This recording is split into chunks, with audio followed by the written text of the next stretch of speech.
We'll start in a few moments. I'm just going to set up some more chairs. And there's 3 chairs up here in the front row. No one likes to sit in the first pew, but welcome.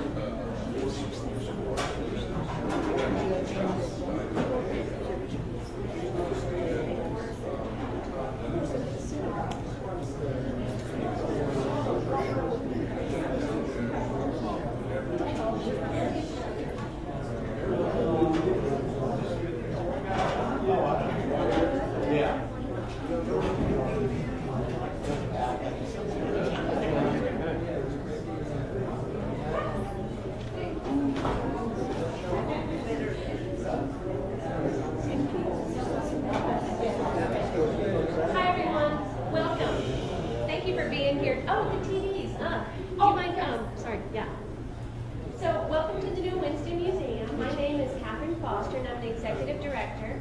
Can I see a show of hands? How many people? This is their first visit to the museum. Welcome. Thank you very much. I hope that you'll return many times.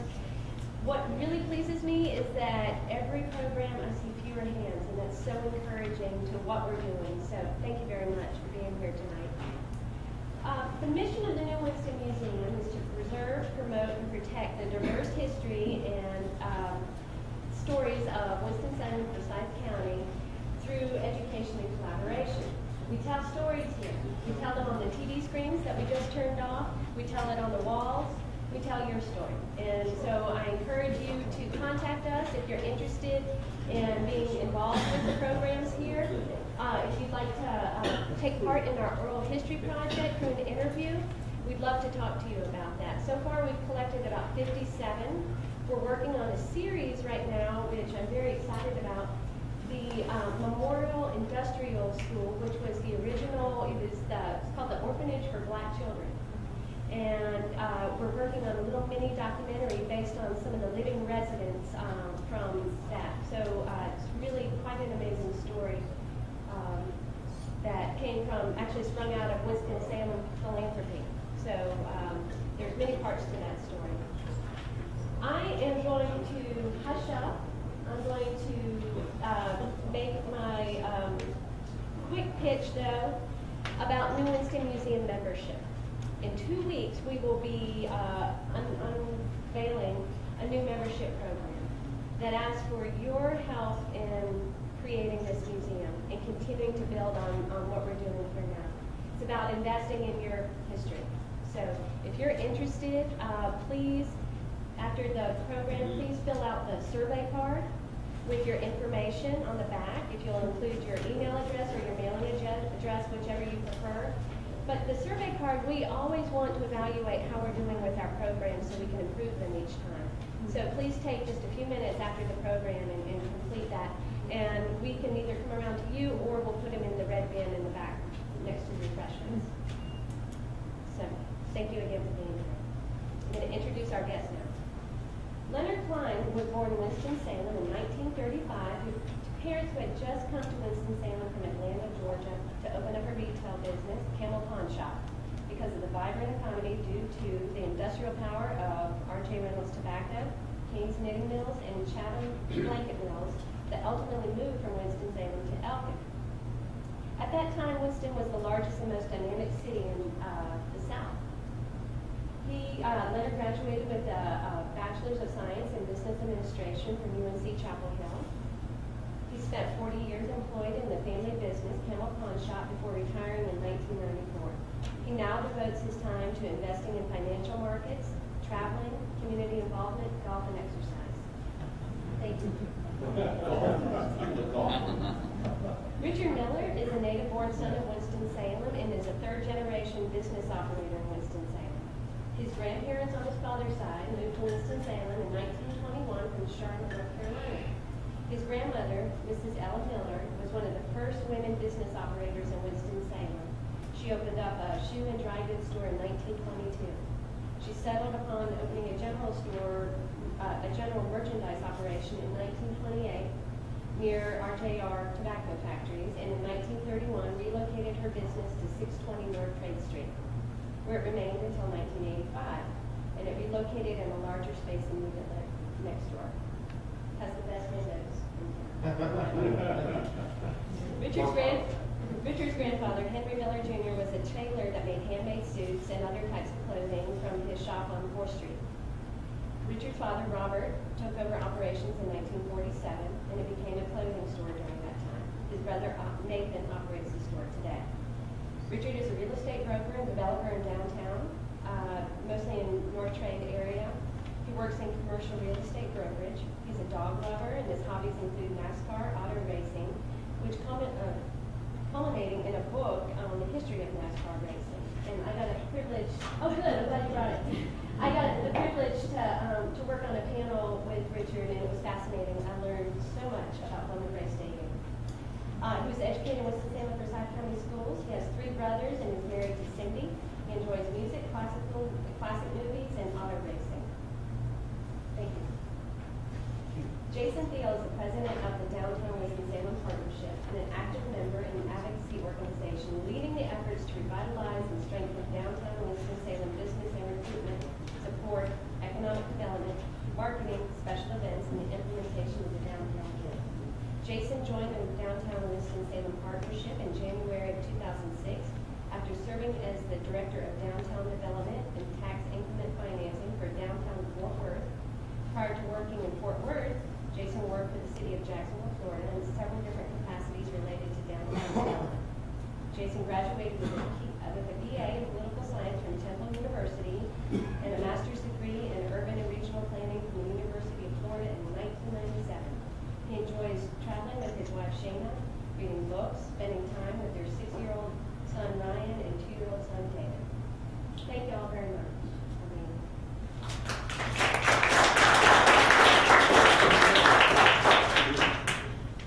Well, I want to just first of all thank all of you for coming. What a great turnout and so many familiar faces. It's an honor to be sitting here with Richard and Leonard in the presence of so many good people, particularly some great friends.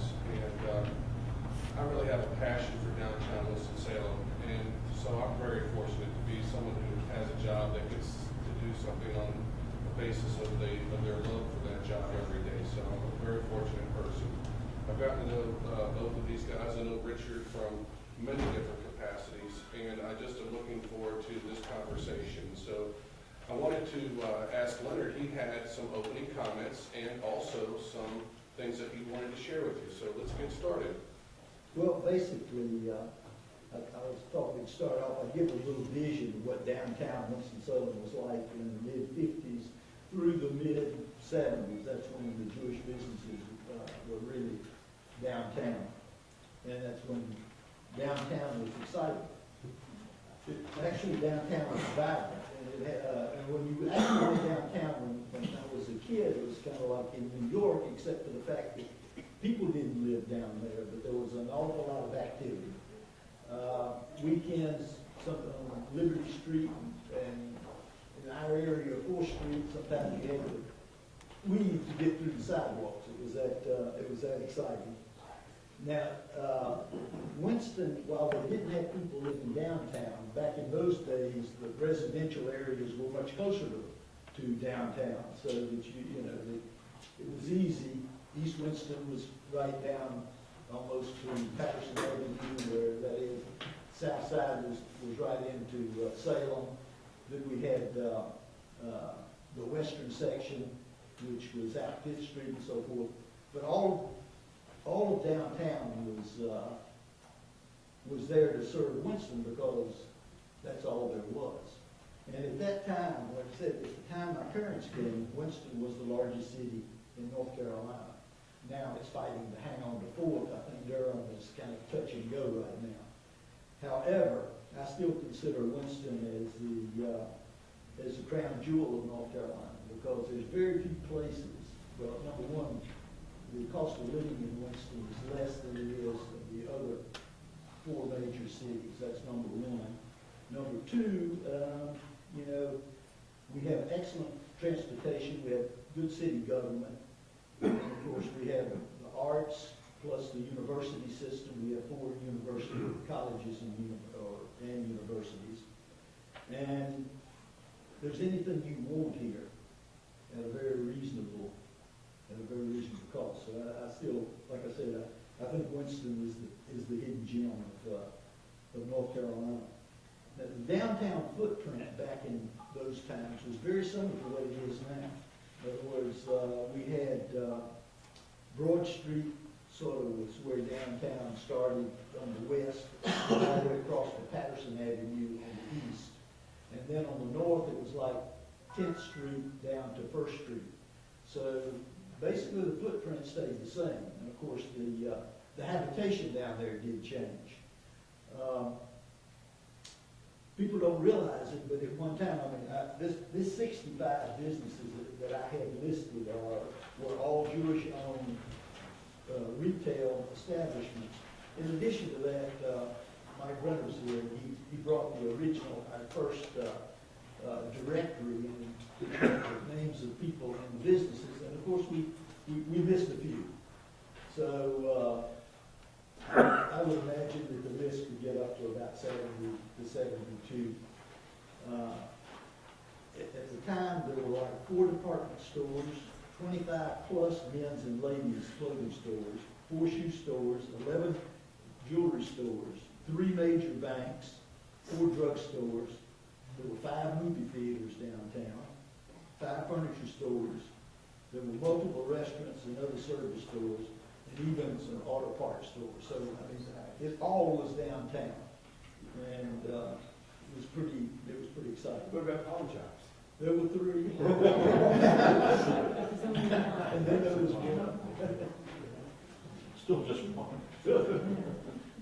No doubt about it, downtown Winston-Salem was a bustling place, which became even more so in the fall, because in the fall they would open the tobacco market. So the farmers brought the tobacco in to the warehouses here, and they had the tobacco auctions. And sometimes in September and October, the odor was so strong from the tobacco that you really sort of made your eyes water. I remember that. Yeah. You remember well, you were right in the middle of it. That's right. When I was a kid, I used to walk into the tobacco warehouse, Brown's warehouse, and just walk through the tobacco. Why there were so many Jewish-owned businesses in downtown Winston-Salem, I do not know. I suppose it was because Winston-Salem was a very good industrial town with a very reliable payroll that attracted multiple types of businesses.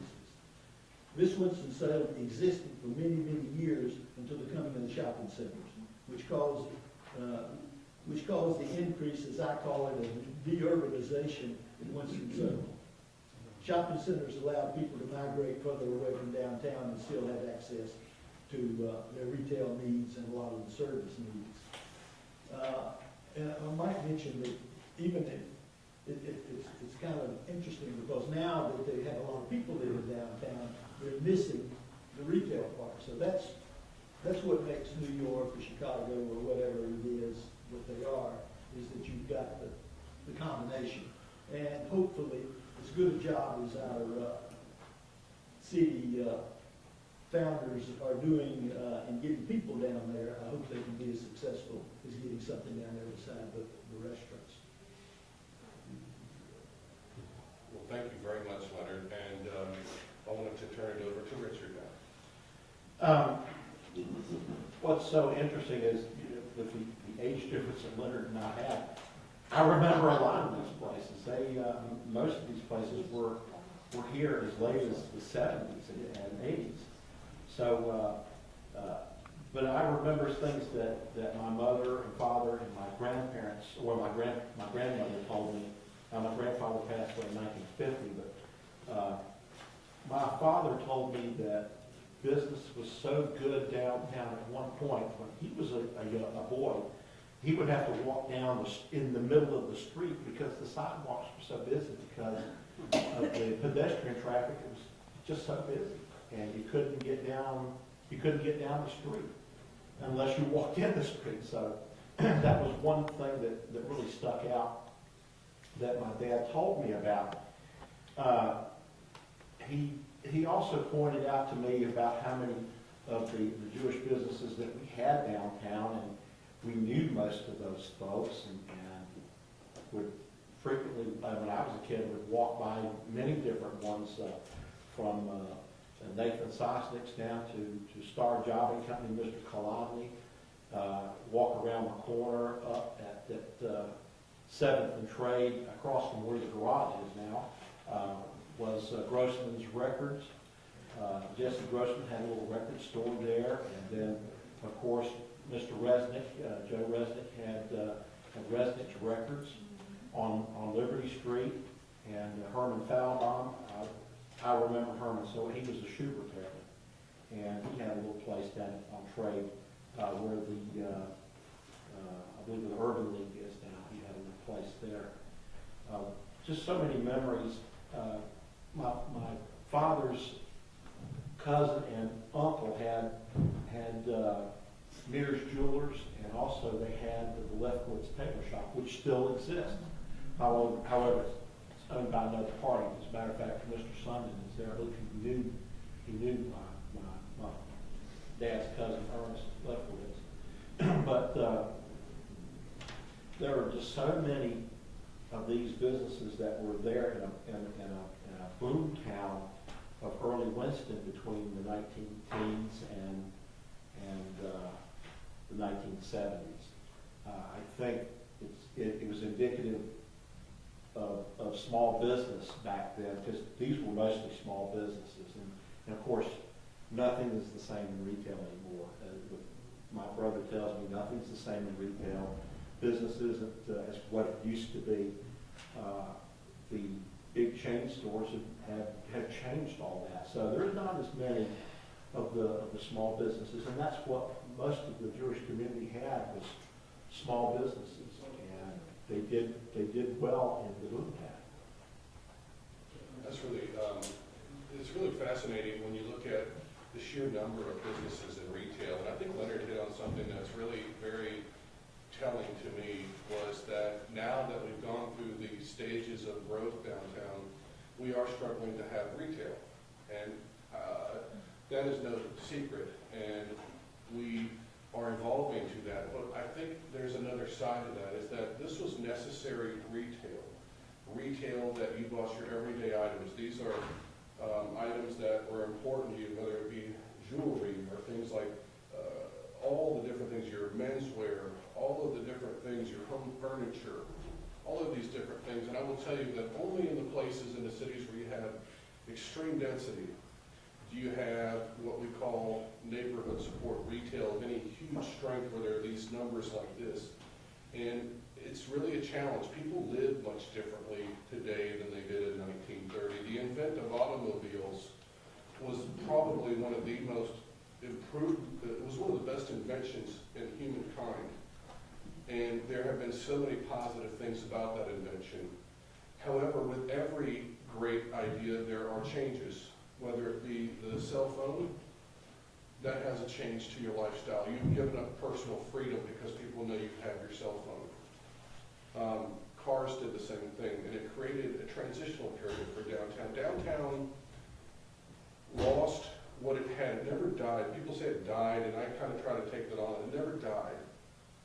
It really did take some hits, though. Like our city in general took some hits, and downtown took a lot of those hits.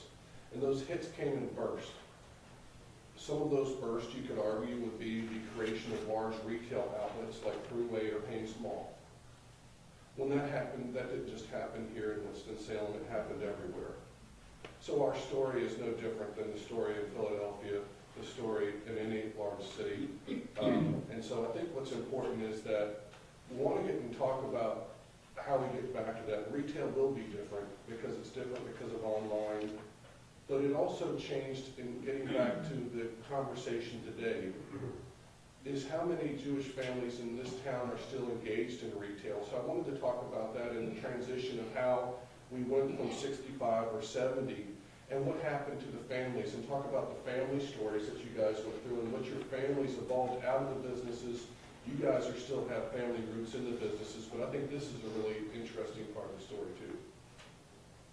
Yes, sir. If you go first. Well, as I started filling out the map and we started recalling all of these businesses, we actually have something that the reason that, of course, there are very few small Jewish retailers anymore, is this was part of an evolution that goes on in the Jewish world, because the Jews have spent years and years of moving from one country to another as for some reason they would be pushed out. And in this case, this was like, most of these people that ran these businesses were like third generation. First generation comes to this country, they take whatever jobs they could get because most of them came with nothing. That meant working in the garment district, that meant doing whatever they did, working in the transit system. Then they began to accumulate a little money, and a lot of them then bought these carts and became peddlers. So they would move out, be peddlers, and then they would accumulate a little bit more money, and generally that's when they would leave New York or Chicago or the big centers, because the competition was too great. They would move to the other cities, like a lot would move to smaller towns. My grandfather, the story is that he came into New York and he found out that handkerchiefs were bringing 10 cents in Atlanta and they were only bringing a nickel in New York, so he moved. So, and that was sort of the way it was, and of course, and all during these transitions, the one thing with Jewish families is the predominance of the importance of education. So as they're educated and these people are starting these businesses, they all want their kids to have better than they had, so that they don't work 6 days a week, 12 hours a day. So they send them off to schools and they become professionals, and they don't come back to the smaller towns. And also they don't continue in the retail business. So, you know, we have a few that, like our family, they're still in the retail business. I'm not, but they are. But that's a transition, and usually when Jews come into a country, they take what they're allowed to do. And in the Middle Ages in Europe, they weren't allowed to be in retail, and they weren't allowed to be farmers. And of course, the religious edicts in those times said that Christians couldn't be money lenders, so they forced the Jews into the banking business and into the money lending business, and that's how they became financiers. And in this country, really weren't invited into the banking business, so they became retailers. But there's always the transition with moving up to the next level with the following generation. And I think that has a lot to do with it. And of course, a lot of these businesses, I mean, that were here, I know a lot of the children of a lot of these people, and I don't know of hardly any that are continuing in retail. Most of them are professionals, either doctors, lawyers, or some other profession. I wanted Richard to add some flavor to that, and then I wanted to ask you some specific questions about your family, and then really go through the narration about your family as well. And then I wanted to open it up for some observations from all of you for a little while, and then we've got 2 other points that we want to get through. We want to talk about the transition in Winston-Salem. We also want to talk about the future of it too, but I do want to get the audience involved in that. But I want to have him add some more flavor to some of the oh, I'm sorry. That's okay. No, you can cut me off. I just have to think about it. Okay. The big change in Winston, Winston was a very tight community, and it was a very controlled community by the forces that runs tobacco and hangings. And as a result, this was, you know, we had blue laws, we had a different way of living, and I mean, it was known, widely known. And then the bolt of lightning struck and Western Electric came to Winston-Salem. And if you don't believe anyone, I can't think of anything that made a bigger change in Winston than Western Electric. Because all of a sudden, they brought Yankees. And the Yankees weren't satisfied with not being able to shop on Sunday. They wanted more entertainment. They wanted better restaurants. And they had more money because they were that upper middle class. And so that caused a huge transition in Winston. And I think I meant to mention it before, but that has to be one of the most transitioning things for the city. I'm glad you added that. You touch on something Leonard said about my mother and father. They wanted us to go to school and do things differently. I think all they cared about was at least one of us stay in the family business, and which one did. And so I've got a brother who's a doctor. I've got a brother who's a lawyer. Thank goodness the doctor retired. He's made it to retirement. So I kind of got that and understood that. That's a big truth that kids of my generation decided to go into other fields, go into other types of business scenarios. So they're not doing exactly what the folks did. Because my dad told me that he wanted to be a doctor, but his folks couldn't afford to send him to school. So instead of sending him to school, they worked and sent his younger brother to school, sent him to Carolina. And he stayed there a couple of years and decided to go with an older brother to Georgia and into the liquor business. So, and that's another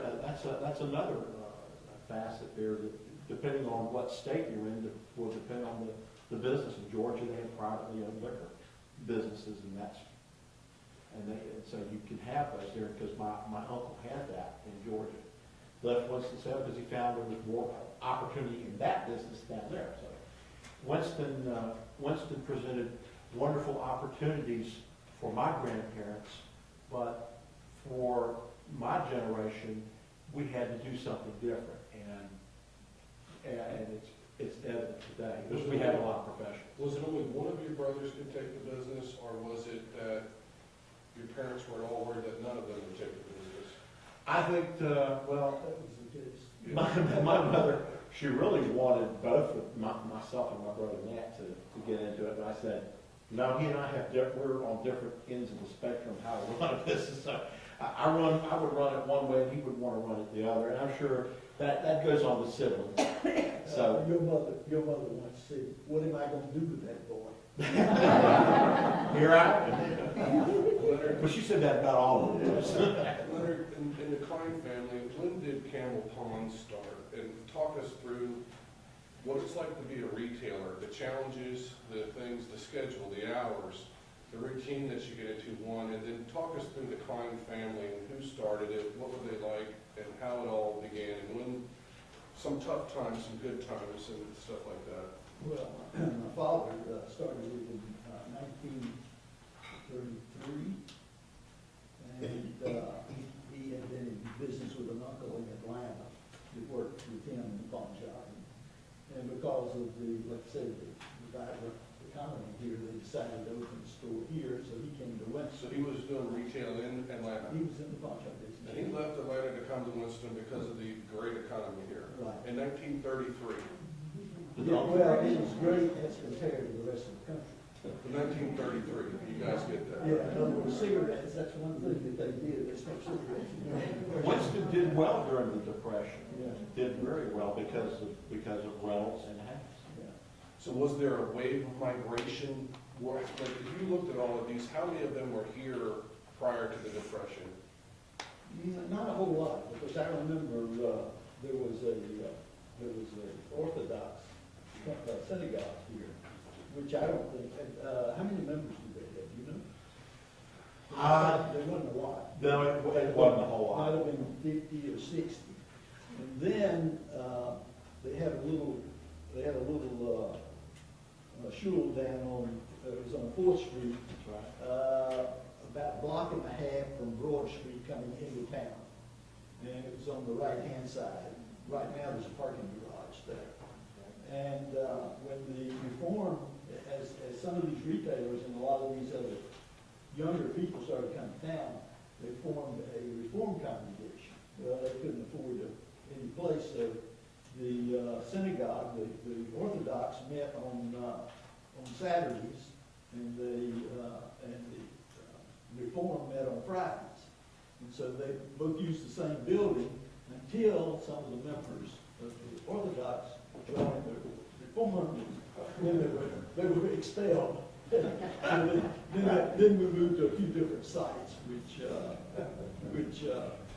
finally ended up where we are now on Knollwood. And incidentally, the women bought that piece of property, so. That's right, the Jewish Ladies Aid Society. So your family, he started in 1933, and so how long did he operate the business himself? He operated it well until we came into the business.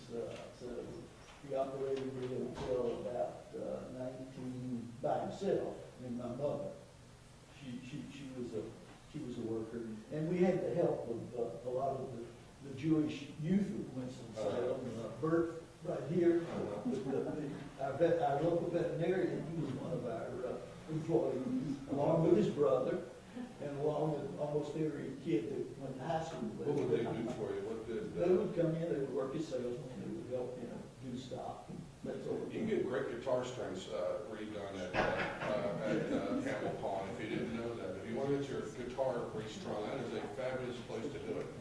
And it's great conversation. And then Ron, who I've known since I got here 8.5 years ago, is a real leader in our downtown business group. And so when did he take over the business? Well, he came in about, let's see, I retired 20 years ago, so he came in just about that time. Okay.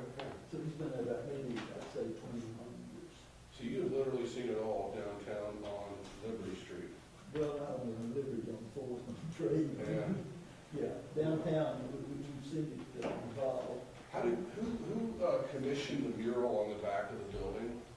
Well, that's an interesting story, too, because it seems the city, when they did the bus, when they did the transit center, which that was a whole issue for many years. Anyway, they had agreed that when they tore down the building next to us, that they were going to pave the side of the building. I see. And of course, they were kind of reluctant, they didn't deny they were going to do that, but they were kind of reluctant to do it because we were supposed to do the back of the building. I see. So we did the back of the building and put the mural up, and they never did the side. We had to have them do that too. Well, So our progressive city was the word.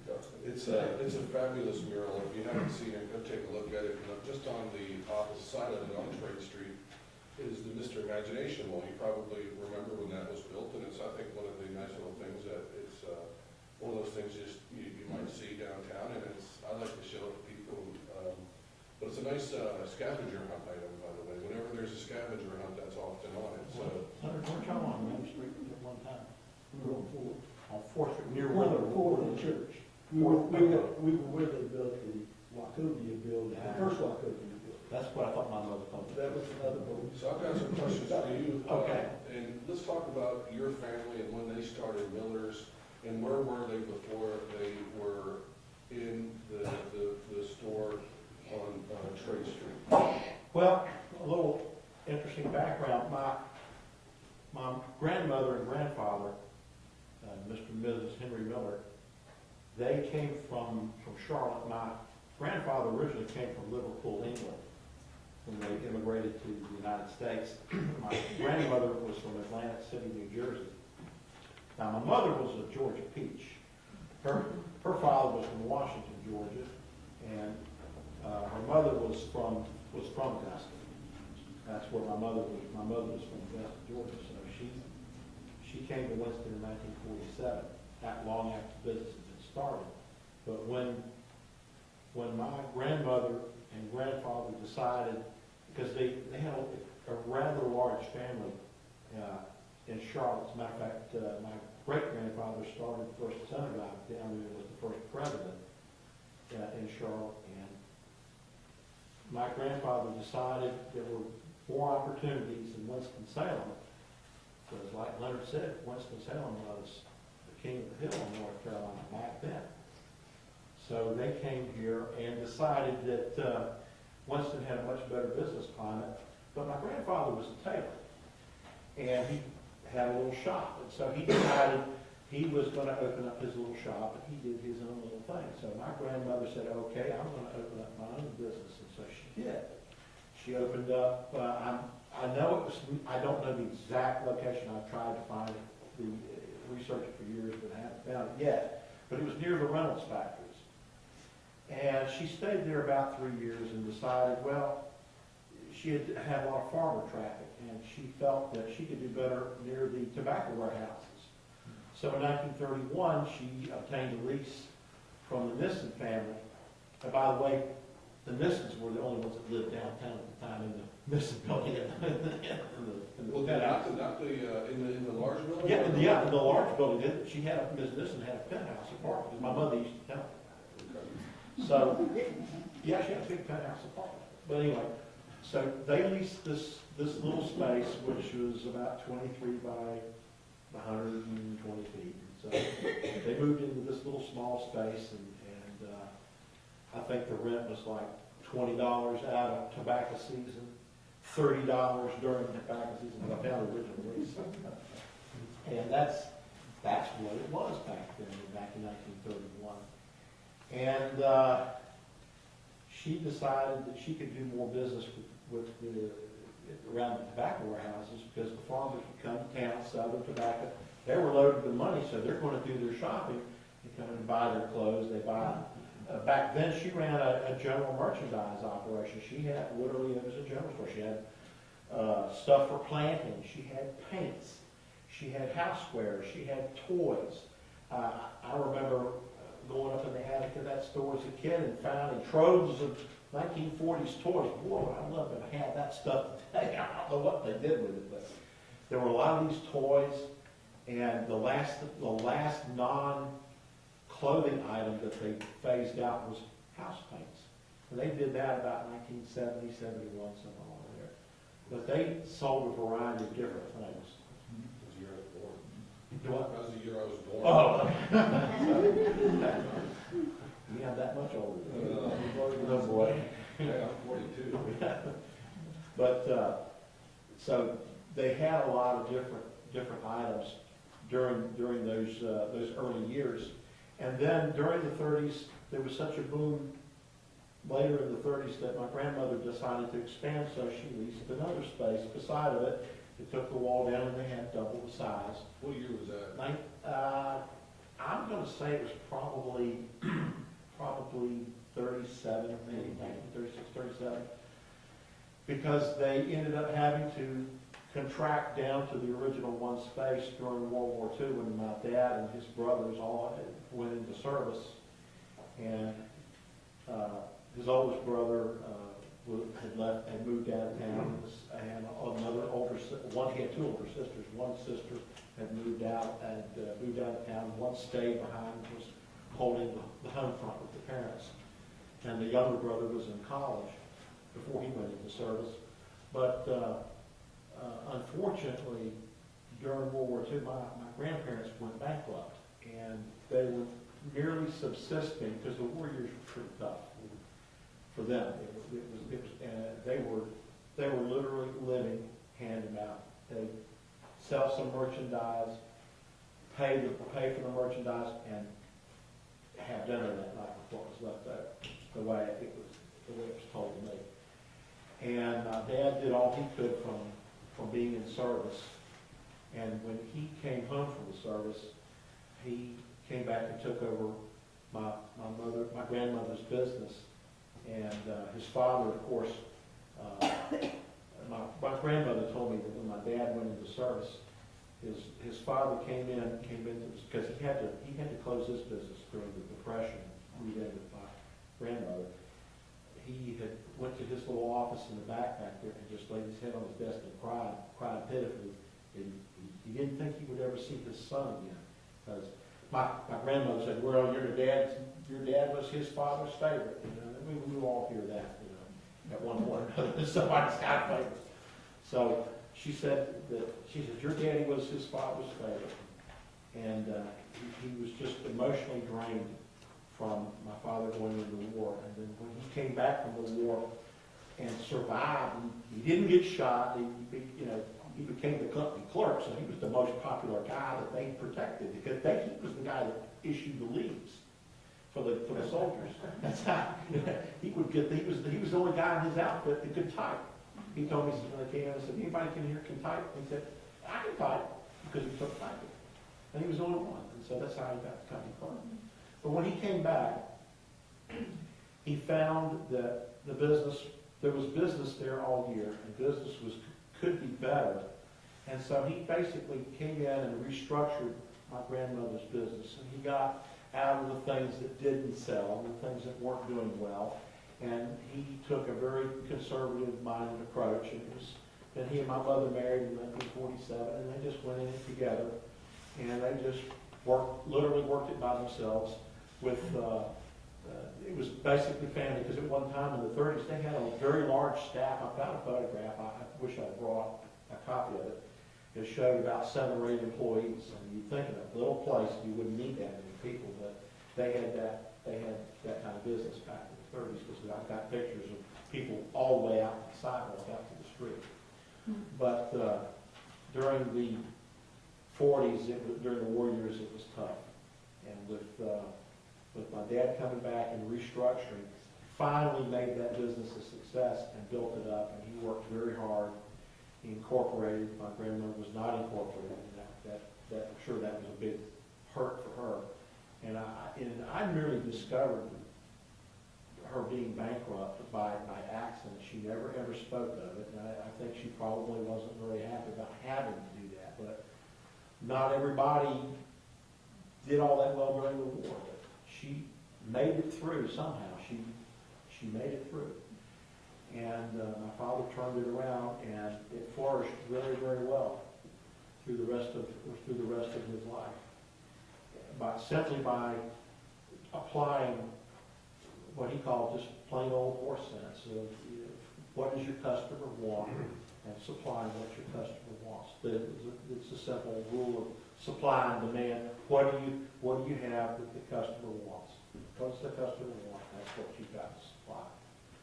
Tell us about 2 things: the transition for your brother to take over from your parents, and then tell us about your mural that Miller's has up in the Arts District. I asked him about the mural for Camel Pond, so let's hear the story about Okay. your mural.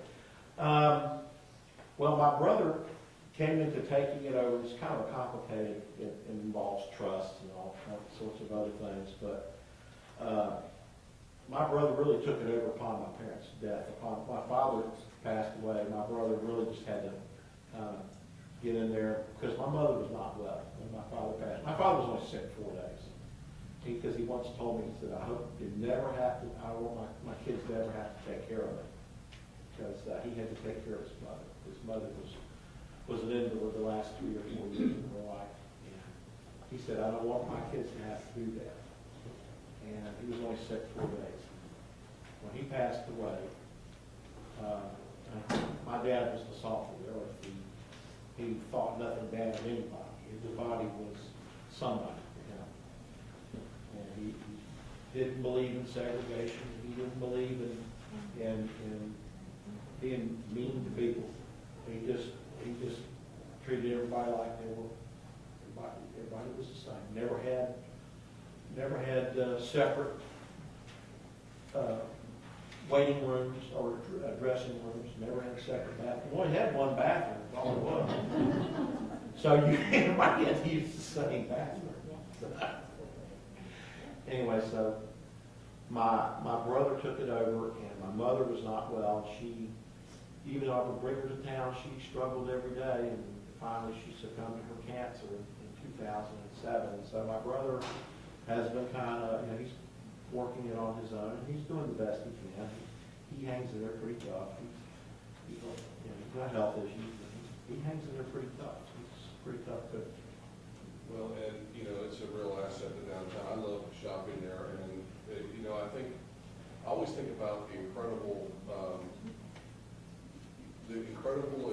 convergence or emergence of thrift and vintage clothing. Ah, And I envision like some television show in the future with some guy going through the basement and like, God, there's these. like and, Pawn Stars. Yes, and, I envision- Clothing stars. Hey, you should have had the Pawn Stars. So you told us about the, you forgot to tell us about. The mural, oh yes. The mural, there's actually a couple of different murals. One involves, it's painted on the side of my building, which is directly across from the clothing store on Trade Street. I've got several art studios that are located in that building. And Mary Ann DiNapoli, who was a mural artist, and I were talking one day, and she said she rents a space for me. She and I were talking, and this has been probably 10 or 12 years ago, and she said, I'd like to do, I do murals, and I've done some here and there. She pointed some out, and I hadn't seen them. And she said, I'd like to do it. I really would like to do a mural of your folks' business. And I said, I said, okay. And I gave her a copy of that old photograph of everybody standing out front. And she said, well, she looks at it and she says, I'm going to do that with the people standing out front, but instead of putting these folks in there, she said, I'm going to put you guys in there. So I said, okay. So if you go out there and you see that mural, there is, she put in a fellow who was a known Trade Street blues artist from back in the 20s and 30s. They called him, and I'm not sure whether he was really a blues artist. They called him Little Harry Petrie. And then they put in a fellow that worked for my folks at the time. They put my dad and my mom in it. My mom looks like my grandmother now. I'm going, oh my God, when I saw it, I think it looks like my grandmother. So they put my dad and my mom, they put myself and my brother and a couple other people. So it was a pretty interesting mural, but it reflects that the 1937 view of the store, which is now Fenton. Oh, wait, you was in the mural? That's been 12 years ago, so I'm 54. So. I mean, no, but she depicted you at what age? Oh, at current age, I had a mustache back then, and I had this nice dark hair, and it's all I would never look at that mural again the same now. Yeah, my brother's right next to me, a little heavier than me at the time, so I'm a little heavier myself now. We're going to open this up for some of you, but we're going to bring it back in a little bit and talk about why they stayed downtown, and then the transitional period, and then the future, and then we'll close it up. But I want to get other people involved in this conversation, so we'll start with you. Yeah, I'm curious, being in the South, the American Protestant South, were there challenges, obstacles, or opportunities to being Jewish business person?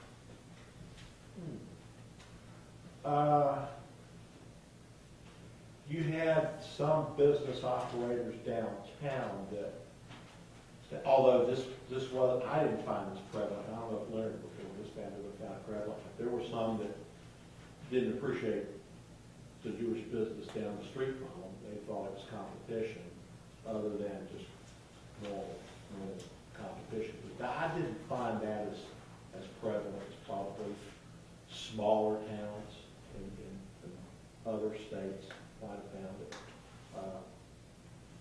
Competition was brisk, but I didn't find that to be that I can recall as a big challenge. And my father never indicated that there was anything that was anything out of the ordinary.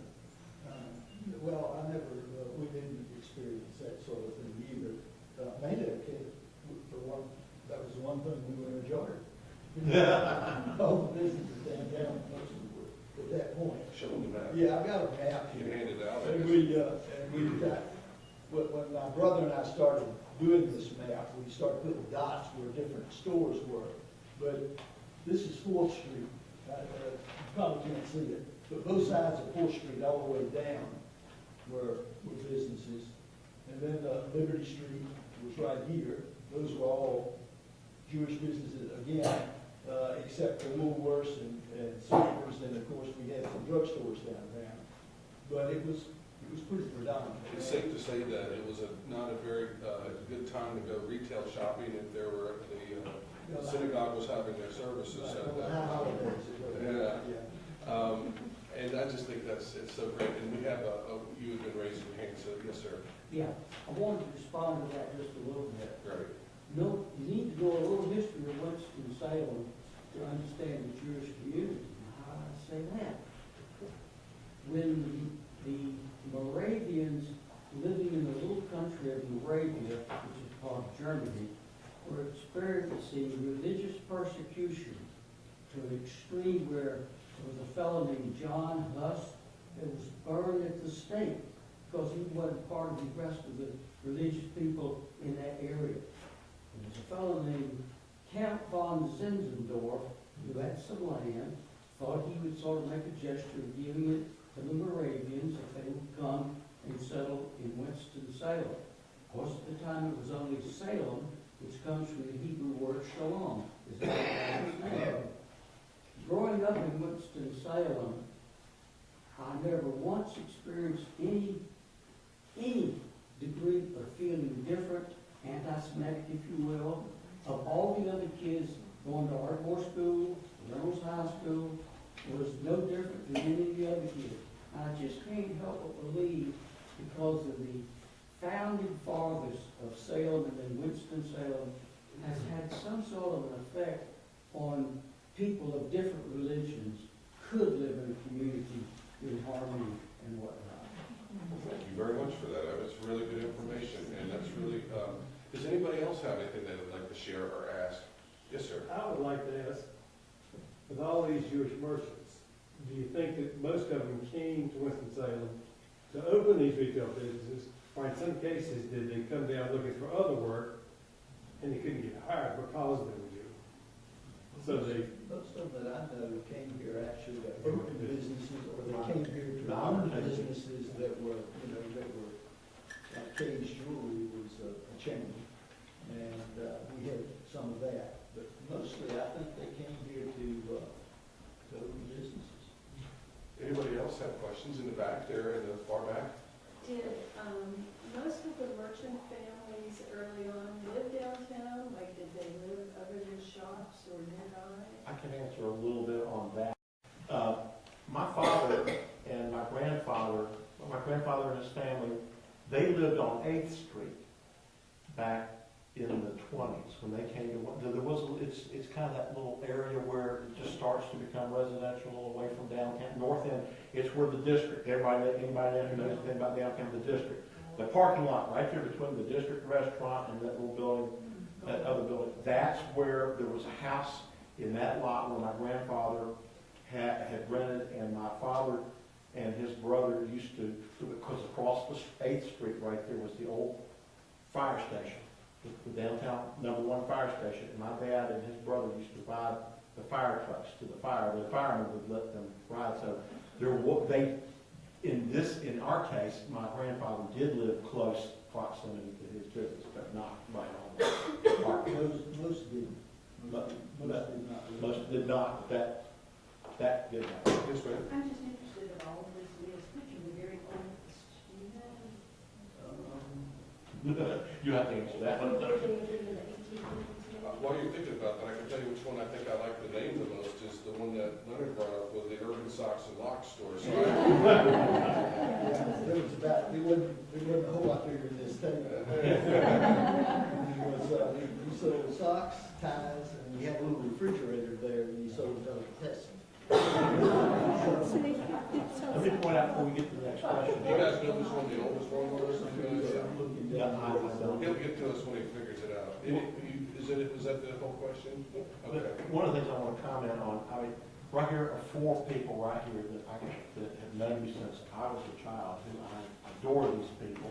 Mike Brenner, a dear friend, and of course I see the rabbi back there, but these are folks that I have known, part of that business community that I've known since I was a child. And, I think, Dr. Collette, you knew my father when he was a real young fellow. And, he would have been 94 if he was alive today. But these are just some of the special people that help make up the community. Dr. Collette and Barry and Lynn and their cousin Mike and Mike's brother and sister were all dear friends of ours and my brothers. So it was a close-knit, we were a close-knit community back then. I really can't say that it's as close as it was. Today it's not as close as it was back then. Everybody knew everybody when I was a kid. Kim, you had a question? It was the socks and lots. It's a culinary question. So there's all these businesses, and I see one deli, but then, Jason, you were kind enough to point out socks and lots, which is Yeah. great. Well, he brought it up. I just thought it was good, so. But so there's all these businesses, but just one deli. So was that reflective of the period and people ate at home? Did the reform practice kosher eating, or was it more mainstream dining, or did people just eat at home during that period? Well, we sort of have the Greeks. The Greeks did all the restaurants. What was that agreement? So that's why there's not a good Jewish deli. But no, there was not, there was no kosher down here in Winston. The closest was Greensboro. Greensboro had a much larger Jewish community than Winston, and it does today. I mean, it's probably 4 times the size of Winston. And that was because Greensboro was more of, there were a lot of salesmen that worked out of there because they had access to the railroads, which never came to Winston. Incidentally, that was probably the major reason that Winston did stay the biggest city in North Carolina. As far as the oldest business, looking at this, most of these were somewhat along the same line, but I would say Resnick's and Cattle Pawn Shop and probably Miller's were some of the older. Resnick's was a clothing store? Resnick, a record store. They were 1990, I think, because when Joe retired, they sold the building. It went to, Well, they were Thruway. yeah, and the Fruitway location, then sold out. What was it like I'll ask a question, I'm sorry, but it just hit me, but how many of these, or how big an impact was Thruway on downtown? How many, was it like, you guys, like, were you as merchants saying, we better take it this way, or we're in a bad place? Or, and I know, and we'll get back to that, but was it a big exodus at that time? Let me give you a take on that. I think I might have told you this. See, the J.G. Messick and Sons, who started the food fair, they were the way I understand it, they were in a partnership with Earl Slick to build Thruway Shopping Center. And J.G. Messick and Sons was right next door to my grandmother's business. And in the early 50s, when they were starting to build that project, one of the Messick brothers came to my father and said, Robert, why don't y'all come in with us and open a location at our new shop? We're going to build a shopping center. And we'll make you a partner in the property if you'll come and locate. You've got a popular business. How about locating? Well, my father, listening to his mother was not a big fan of opening a bunch of locations. She was not big into that. She was a small business operator. She'd already been through the Depression. She'd been through bad times. And she basically thought that the best thing to do was to keep your little downtown store downtown. There was always going to be a need for it. And my father said he declined the offer, but hindsight, later years, he said, I kind of wish I'd done that. At least the second location. As I look down the list here, most of these businesses were cases where the children went, got educated and left, and most of these people retired before they had to. And of course, the coming of the shopping centers made it easier for them to make the decision to retire because business definitely was affected. And initially, Thruway was not the crowning blow, but then it followed the Parkway and then North Side. So the pie was getting split pretty well. And like I said, you had 65 just Jewish businesses plus other businesses, so, you know, the handwriting was sort of on the wall, and most of them didn't stick around till the end. It's 7 o'clock, and then we'll get right to you, but I just want to share with you, what we're hoping to do is to get out of here at a hard 7:30. And so we'll close the program at 7:30. You can stay, you know, until Catherine tells us we gotta leave and talk. But I just wanted to put that, we're a half hour from that now, so I wanted to make sure that if you want to leave earlier, so no one will hold it against you, because I know everybody's got to get home and do some things, but how about you? Well, Talheimer's came here out of Richmond, Yeah. Well, but Tallheimers came here out of Richmond, but the store They were was changed. Sosnick's department store for many, many, many That's years. right. And it was the department store in this area. And Morris Sosnick was getting a lot of age, and he actually sold out to Tallheimers. and what about Montel's? Montaldo's, I don't Oh, I think agree with that that. was, Were they here, they were reasonable. yeah, but I don't know. Montaldo's was actually located where Aperture Cinema Yeah. was. Yes, I know. Yeah, I just wondered who operated it. There were two sisters. Yeah, I don't think that was Jewish. No, absolutely not. That was one of the few. That wasn't. Any other questions? But there were three on each side of it. You've been a great question so far, so I know there's got to be some more, but One of the things I want to point out, what might be, you're talking about the oldest business, I don't remember what Mr. Urban used to do. I don't think this was Frank Urban's business, but you remember Mr. Yeah, Urban? I remember that, but I don't remember the business. He was, Mr. Frank Urban, he was a member of the community. He had a business, I just don't recall what his daughters told me it was.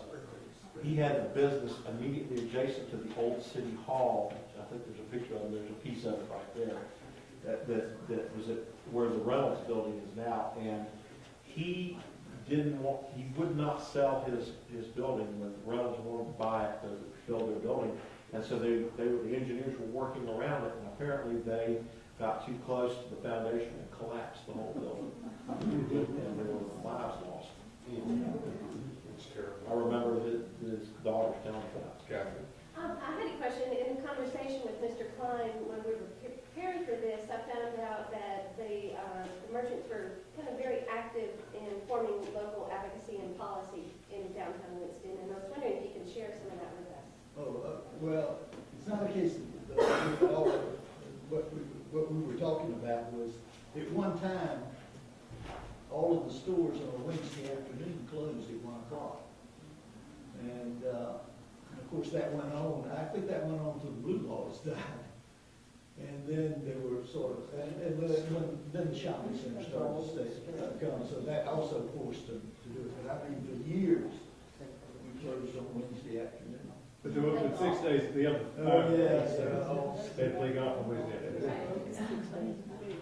That's really interesting. A lot of the churches had Wednesday night services and firecrackers and things like that on Wednesdays. That was your day.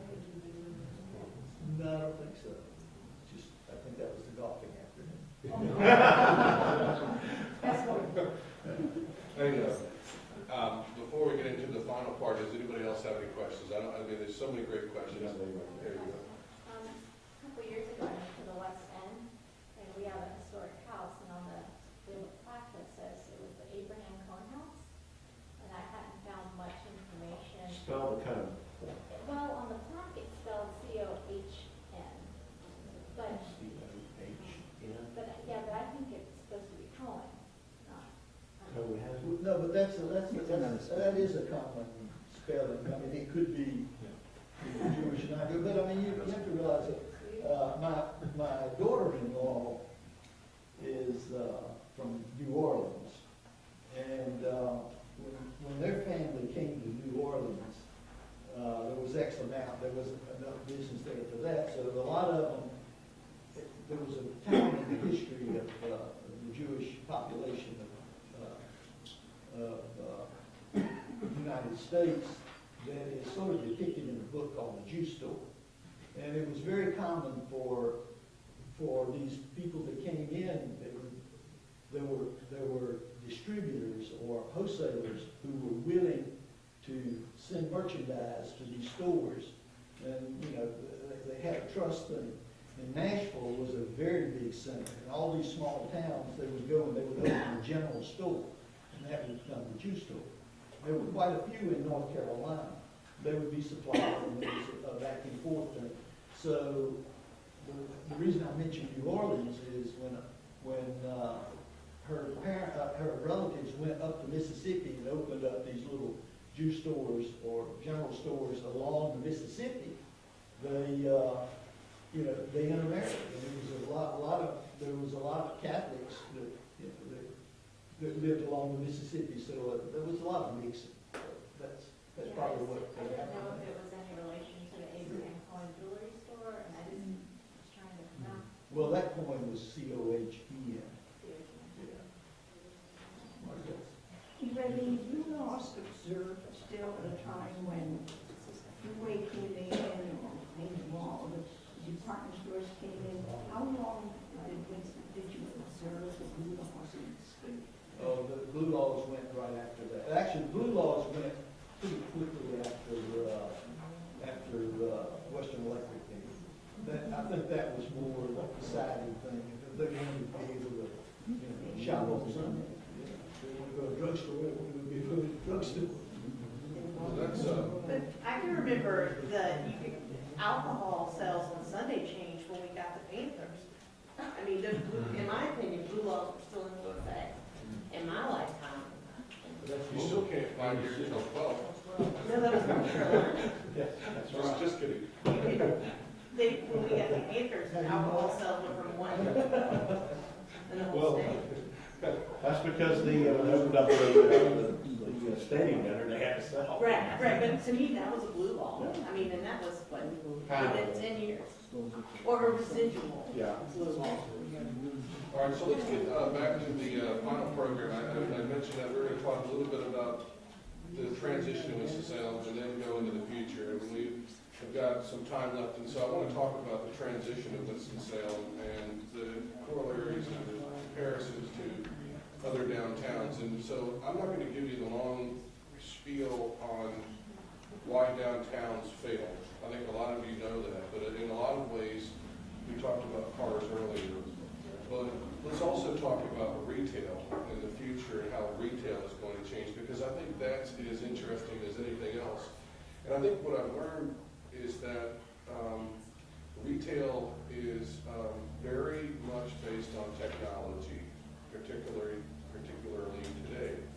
And so the future for downtown retail, let's talk about that. And then that puts me on the spot a little bit, but I think that's good. I think that's real good, because what we're seeing with retail, let's talk about it overall. And I want you guys to tell me if anybody thinks that they're shaking their head, because I'm going to share with you my opinions about what I think is going to happen.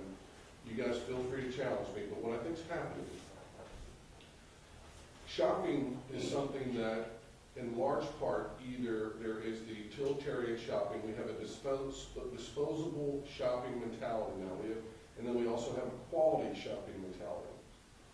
And so the disposable shopping mentality is that you really don't want customer service, that's not expected, and that you can buy something, but price point is very important. And then you have choices where you make purchases where customer service price point is not as important. And so there's two distinctions. The vast majority of the shopping is in the disposable mindset, except for some people who can afford to shop over here. So the only places where you're going to get real customer service and want to touch the product, to buy it, to where you would not look at, you want that relationship with the owner of the store, is slowly narrowing to specialty retail categories.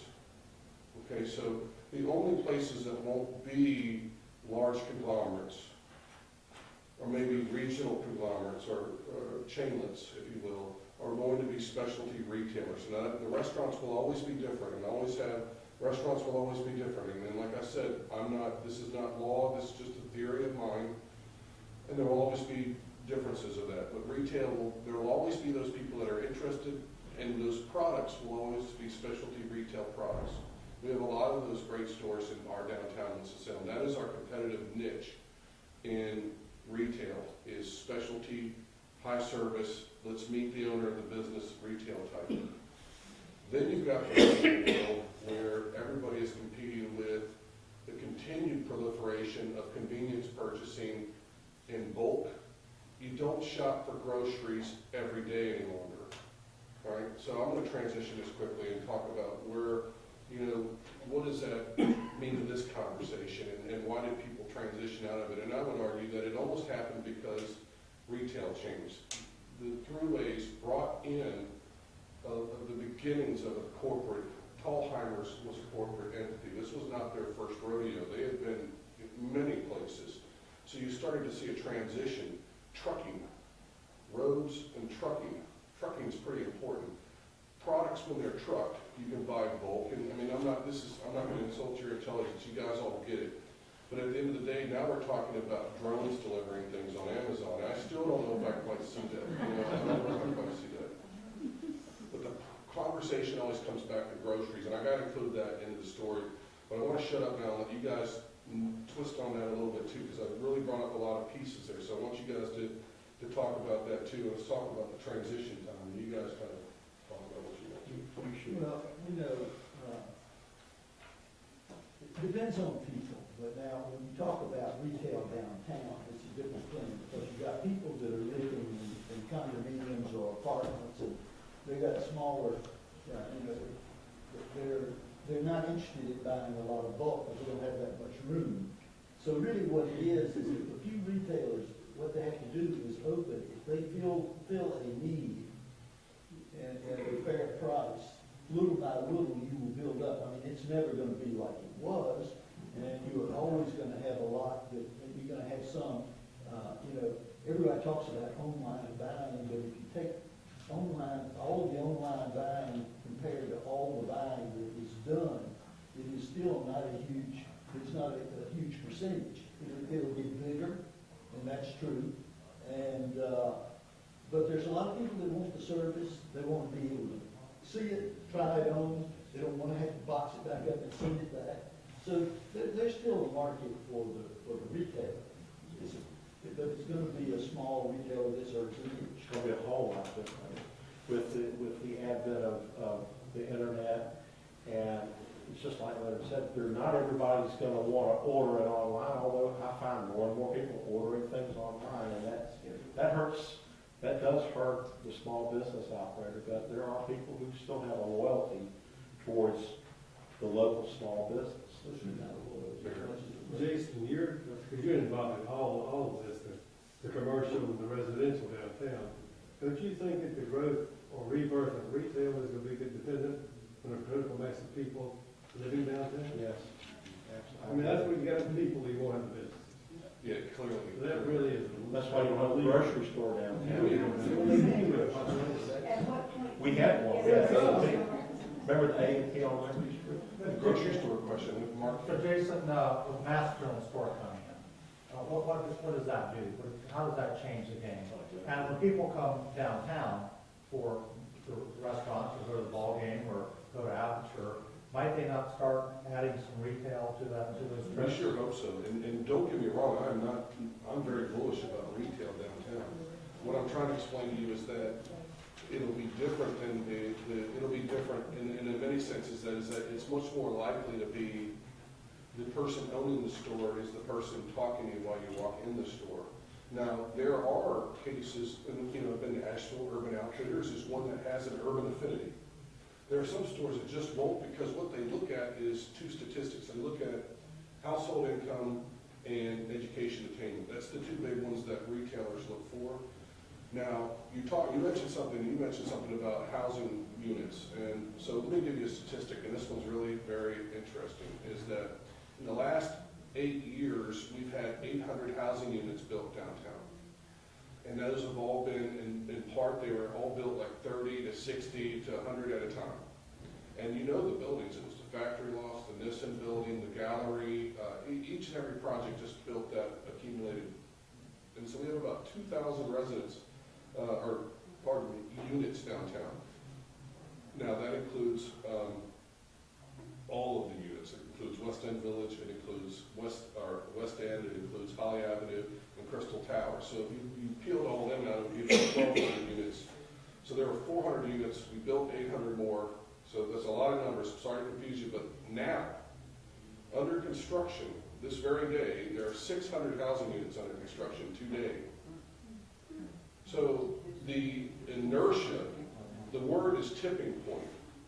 Retail is, and restaurants, all of these things are reactive to the users of downtown. Now, the entertainment and the restaurants were the first one to be able to attract people because they don't require people living. It is supplemented. You have that lunchtime business. What's also turned around is that it used to be that you couldn't get people to open for dinner. It was all lunch counters.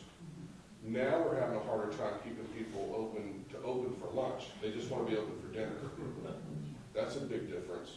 The grocery store question, that will happen. It's just a matter of when. But I will tell you, and I'm not going to get it because we could divert this whole conversation.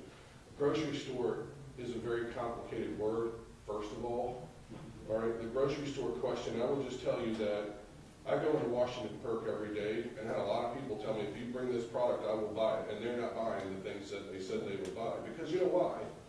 They still buy things weekly. If you live in the Nissa building, you still take your car and you drive it 3 miles and you bring it all back in bulk. Now there are things that you might buy, like tonic water or toothpaste that you're in a pinch, that they will buy. But the volume that's needed to keep the business afloat is really based on having that parking lot, having that business. And so the grocery store that will move downtown will be on the fringe of downtown, in all likelihood, and it will involve a surface parking lot. That's not an urban grocery store. That's a suburban grocery store, maybe with some changes to its design.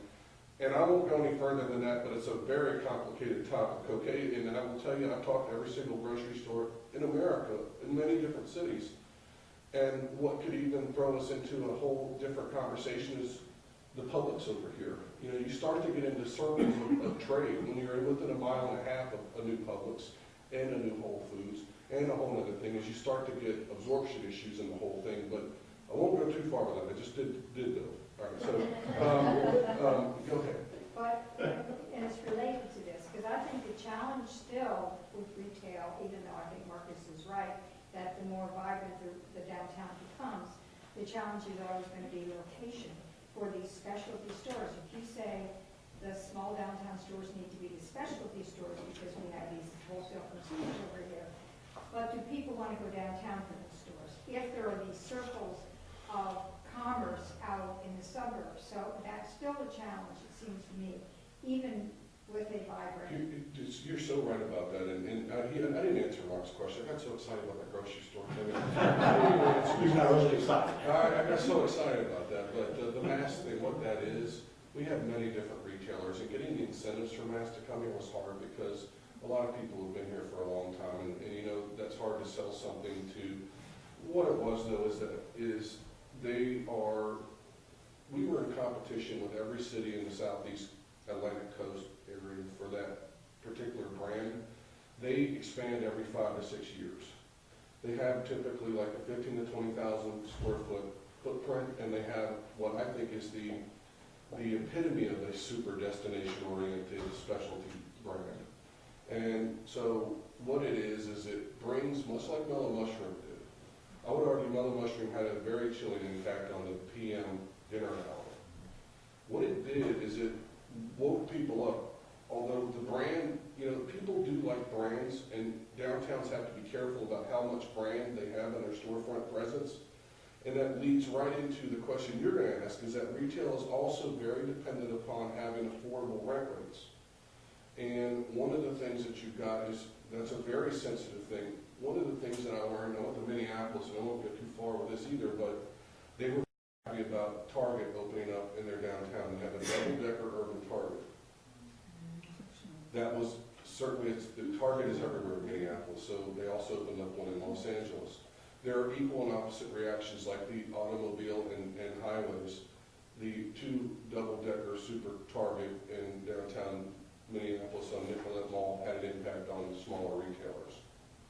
So just like Thruway had an impact on retailers here. So, but it's important that you always want to have affordable spaces for retailers, and Trade Street has what I think, why Trade Street is so successful in some part is the work of all these people, but it also is the forms of those buildings.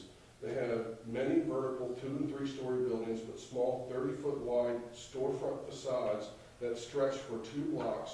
Now that is interrupted at some point, but that classic double-loaded retail corridor is exactly what you need. That's what they built when you walk down Main Street in Disney World. It's the classic double-loaded retail corridor where the storefront space is all transparent and it's just glass. Let me give you a little take on it, since I'm in real estate business and dealt with this.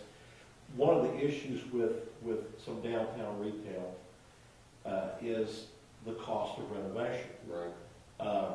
I've dealt with this more than one occasion. I've dealt with it with Finnegan's Wake, dealt with it with a building project that I did, dealt with it with my folks when they renovated the store.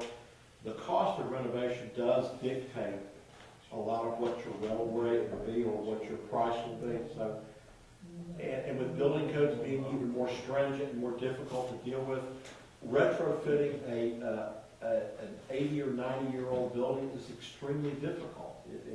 It's a challenge. It can be done, but it is a challenge. It works well for us on Trade Street. In our instance, we don't have the same cost of acquisition that some other people have. I mean, we've been property owners on Trade Street since the 1950s. So not every piece of property was acquired in the 50s, but I mean, we've got several pieces down there, and they were acquired back when you could afford to do it. Now, to buy something down there, it's a little different today, but the cost of acquisition always weighs into what your final cost figure is, what your lease rate's going to be, and things like that, as well as your renovation. And on top of that, if the renovation and the costs are borne by the tenant, then that affects their ability to, on what they're going to charge for the property. Leonard? Well, I think you hit a big point. What you have to do is create an area that's going to be retail. It could be, like you said, it could be a 1-block area. But I think the city has to do, in other words, just like they did to get residential, they're going to have to do X amount of renovation of those places so that they're ready to be rented and to be occupied. Because Like tax there is incentives, like tax you incentives. have taxes and incentives and so forth. And then, make the leases such that they rise as the business establishes. I want to say, that's a really good point. I want to recognize somebody who served as a past chairman of my downtown foundation and oversaw our loan programs that we've been doing. We have a program called the Mead Willis Loan Fund, and we also, what you're talking about is the vacant buildings downtown now. In large part, the reason they're vacant is because they have an exorbitant one-time cost that they're confronting because the buildings have infrastructure challenges. So in order to make them the equivalent of just a shell space in the suburbs, they got about $60 to $80 a square foot of improvements for the main HVAC system, typically water systems, fire safety, ingress and egress, all of these things, which I think he was saying. And so, with rent rates being about $15 a square foot on good days, it's hard to justify doing a tenant-based operation where you got 5 years of accumulated rent just to get to square one. It's hard. You mentioned the Mead Willis Fund. Well, I have a little short story on that, how that got started. Kim knows this about as good as anybody. All of the catalyst for this got started when her husband, Richard Emmett, was leasing a building from me called The Garage on 7th Street. And at the time, I did not own the building. I was managing it for a nice little old lady in Yadkin County who ended up in a nursing home. And she gets a letter, I get a letter one day, Richard's business is in there, totally legal, zoned properly, and we get this nice little, I call it hate letter from our folks at the zoning, saying it's a zoning violation, and they're threatening to put this little old lady in a nursing home in jail for a zoning violation. And they seriously, I couldn't even deal with the zoning officer. I mean, I'm going to stick up for my clients, and I stuck up for this woman because I don't like to see anybody run over somebody like that.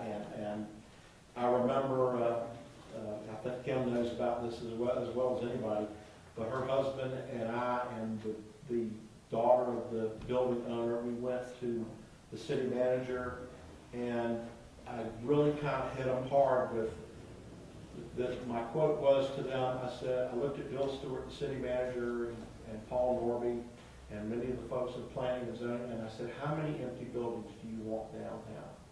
I said, I can board every one of them up today, and I can take it to the property tax commission and zero the tax value on it, because you're rendering every building as obsolete, and that this lady sitting in a nursing home, she barely can pay for her nursing home care, and you want to punish this person.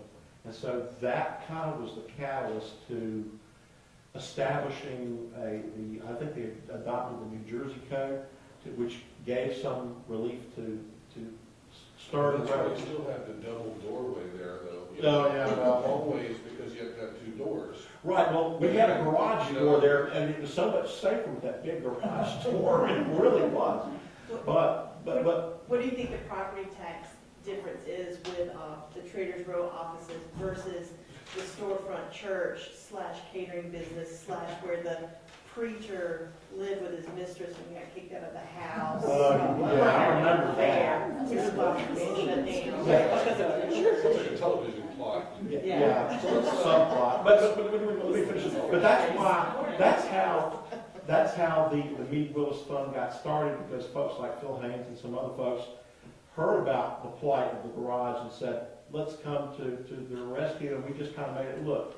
A lot of people can't afford to renovate businesses. We need a way to get small businesses started, and that's how we did that. Yeah, and I will tell you that we've done a lot of loans, and Mark oversaw a lot of those projects, and you think about a lot of the business downtown, whether it be Foothills or Sweet Potatoes or Milligan's Wake, or the list goes on and on, but there was, yes ma'am.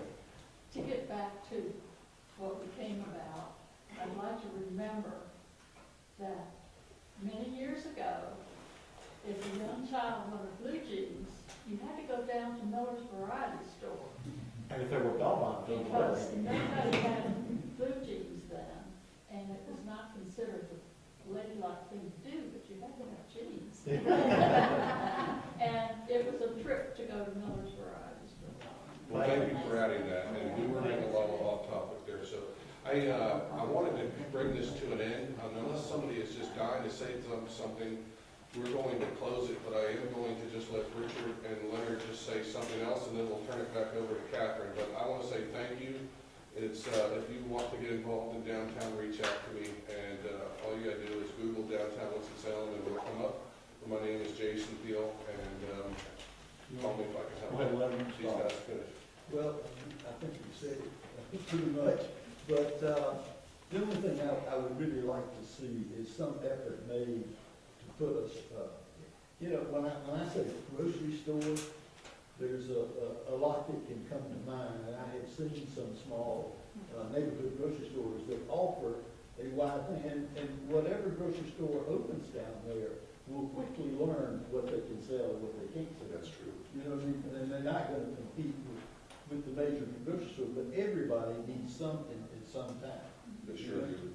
Washington Perk, I know I told her I would not talk anymore, but that's impossible. Washington Perk's doing a really bang up business, and they are making adjustments, and then it's so true, Larry. They make a great sandwich. Yes, they do.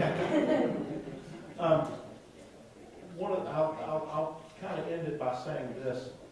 If you want these businesses to remain downtown, they need community support. It takes the community to support the community. I wish many of these Jewish businesses were still down there. Most of these people I knew, or many of them I knew. I'd say I probably knew at least 2/3 of them, of somebody there. And for any of these small businesses to remain, it takes the community. And so I urge you to support those businesses and encourage your neighbors and your friends, because that's what's going to make downtown survive. Is for the community to get out and really support it. And I thank everybody for coming out. I really appreciate it more than you realize. On behalf of my mother, father, and my grandparents, thank you. I want to thank all of y'all for being here tonight. And we always have a little small gift of appreciation. And this is, and also a license plate from some of our favorite downtown entrepreneurs, the guys at Airtight Studio, who are just amazing and really passionate about Winston-Salem. So, so each of you for your Prius.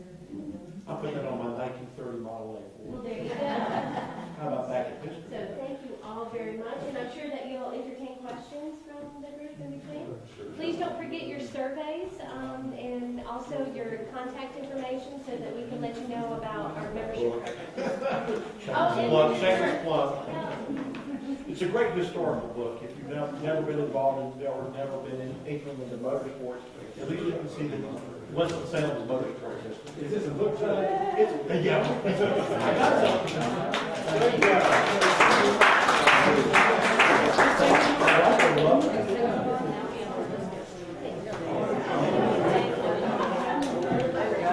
Okay, take care.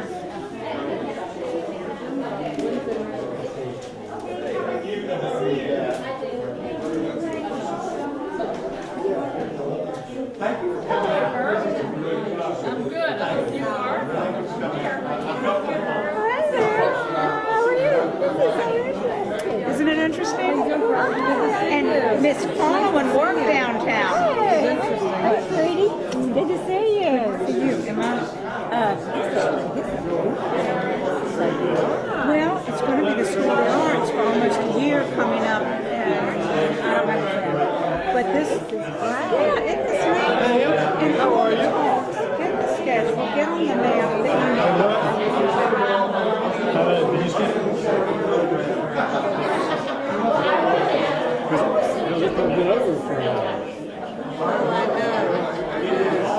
They might have something in here about birds having the stamping, during the war down here. Trees. It would be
Well, I had done some of that research before,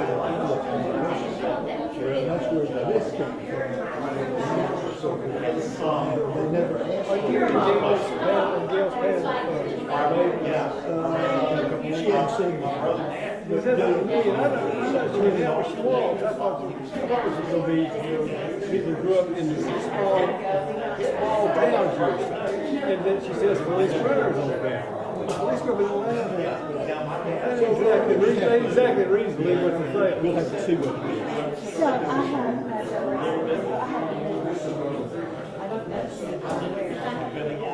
What claim you took? I really think it was, and another was not in the found it out. It wasn't real friends. Right, well, I mean, there was no place else to shop. Yeah. That I ever had out of, yeah. Yeah, there was. No, and not everybody. My brother, he might have expressed. And you had your parameters too. You know what you're saying.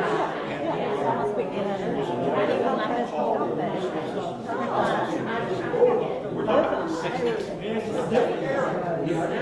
And then I'll tell you something else. Well, and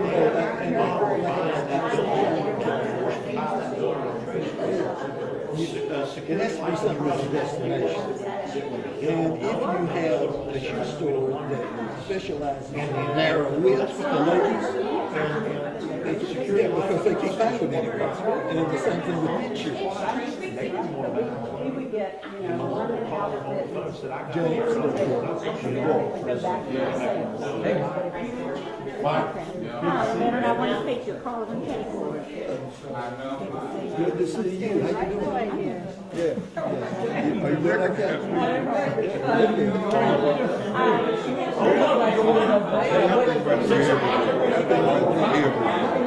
It's a business kind of run, but we're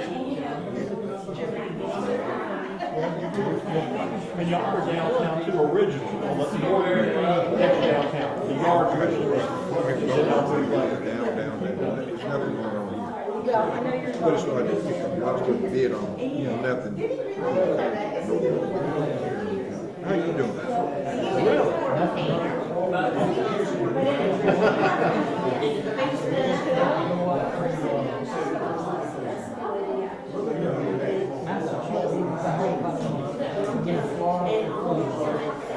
There's been a lot of commentary.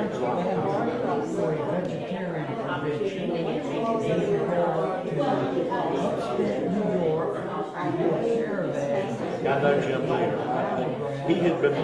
He had some other issues with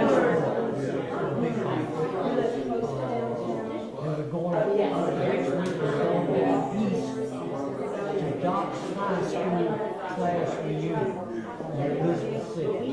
Where's she from? Kirk.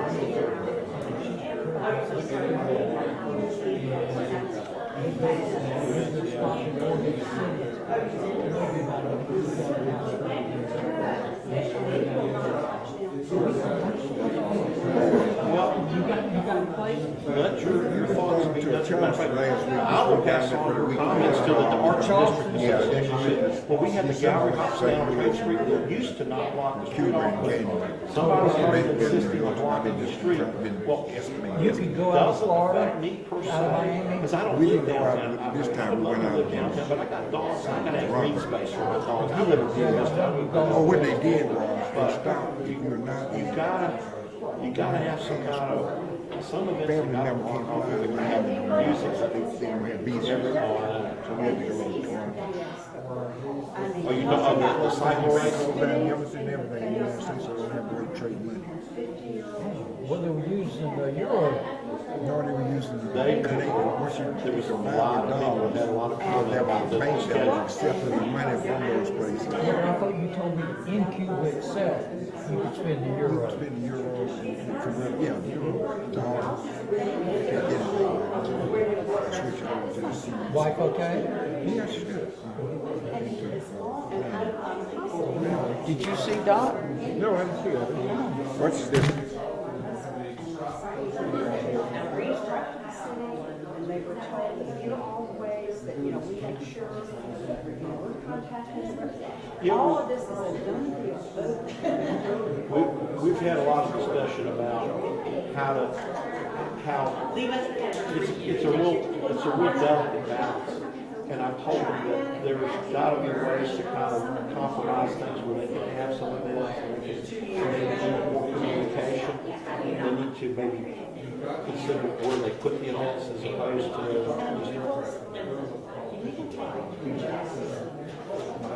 That's what's happening. how close do y'all live? I live in Old Salem. In Old Salem? And we are brutalized. Are you, which street are you on? On Church Street, okay. No, I mean, I know some fellows that had a house, they, Whipples that had a house on Water Street. She used to be my neighbor in Buena Vista when her mother died. She got her mother's house in Old Salem, right there near the Factory Tavern. Beautiful location. And, oh yeah, I can understand that. They should have not, I was very surprised when I found out.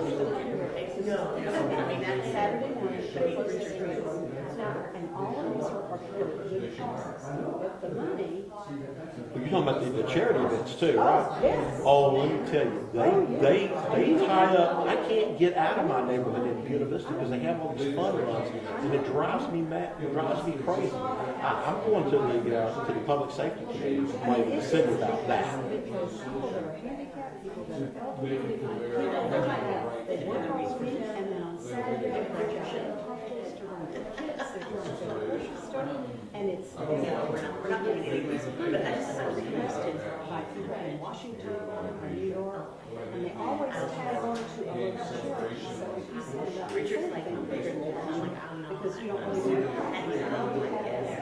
Don't you believe in colon cancer? And my mother died of colon cancer. I don't believe it. Oh, I would love for them to ask me, don't you believe in it? Well, like, no, I don't believe in cancer. Thank you. That's my. But this is every weekend, and I think this Easter weekend was a nail in the coffin of how dysfunctional our city is. Well, our city, I never say this to too many people, but I'm very conservative minded person. The city of Winston-Salem is probably one of the most dysfunctional city governments we've ever seen. I've ever seen. They can't agree on, they agree on politics, but